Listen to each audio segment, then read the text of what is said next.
নমস্কাৰ মই doctor Debajit Baishya consultant urologist and head of stone clinic institute of urology and kidney disease Guwahati চ' আজি এই ভিডিঅ'টোৰ দ্বাৰা মই RRS নো কাট নো ষ্টিচ যিটো পেচাবৰ ৰাস্তাৰ ভিতৰেৰে ডাঙৰ পাথৰ কিডনিৰ ডাঙৰ পাথৰ কেনেকৈ ওলাব পাৰি মই দেখাব বিচাৰিছোঁ চ'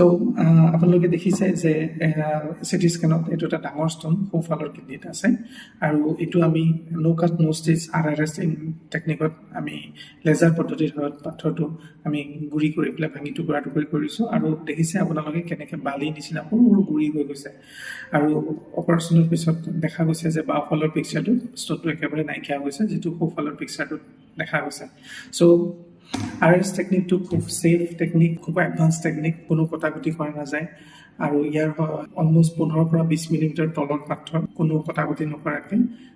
পেচাবৰ ৰাস্তাৰ ভিতৰি লেজাৰ টেকনিকত সম্পূৰ্ণ